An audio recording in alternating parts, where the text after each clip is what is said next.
एक फिल्म और वो भी 1970 की आज के वैश्वीकरण और सांस्कृतिक पहचान के मुद्दों को इतनी खूबसूरती से दिखा सकती है, मतलब ताज्जुब होता है। जी हाँ, हम बात कर रहे हैं अभिनेता और निर्देशक मनोज कुमार की क्लासिकल फिल्म पूरब और पश्चिम की, जो केवल मनोरंजन नहीं बल्कि एक सभ्यता संघर्ष यानी क्लैश ऑफ सिविलाइजेशन की गहराई को छूती है। सभ्यता संघर्ष शब्द की अगर बात करें तो सबसे पहले इसकी चर्चा अमेरिका के विचारक सैमुअल हंटिंगटन ने, जिन्होंने कहा था 21वीं सदी की लड़ाइयां जमीन या तेल के लिए नहीं बल्कि संस्कृति, जीवन शैली और विचारों के लिए होगी।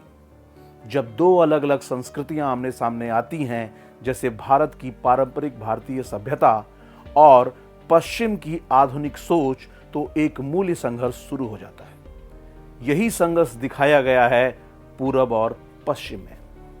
इस फिल्म में मनोज कुमार ने भारत नामक एक ऐसे युवक का किरदार निभाया जो पढ़ाई के लिए इंग्लैंड जाता है, लेकिन वहां पहुंचते ही वो देखता है कि भारतीय मूल के लोग अपने ही संस्कार और पहचान भूल गए हैं।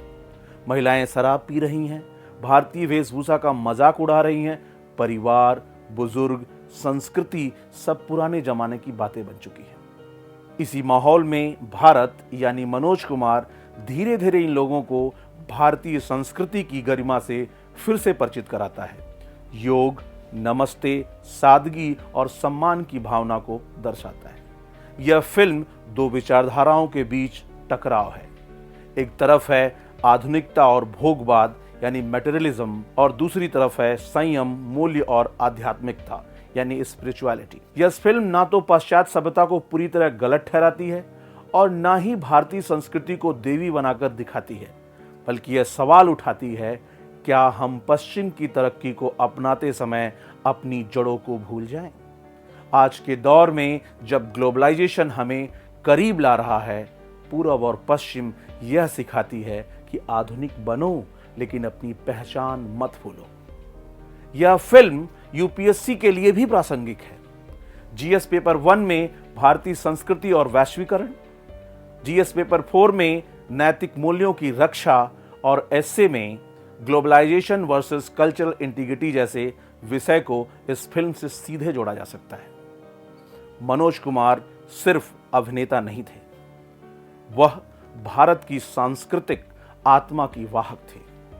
उनकी फिल्में देशभक्ति से परे जाकर भारत की वैचारिक और सांस्कृतिक शक्ति को सामने रखती हैं। पूरब और पश्चिम आज भी प्रासंगिक है, जब हर युवा अपनी पहचान और आधुनिकता के बीच रास्ता खोज रहा है। यही एक सच्चे कलाकार और दूरदर्शी फिल्मकार की पहचान है। मनोज कुमार आज हमारे बीच नहीं रहे। ध्येय टीवी मनोज कुमार के प्रति अपनी श्रद्धांजलि अर्पित करता है।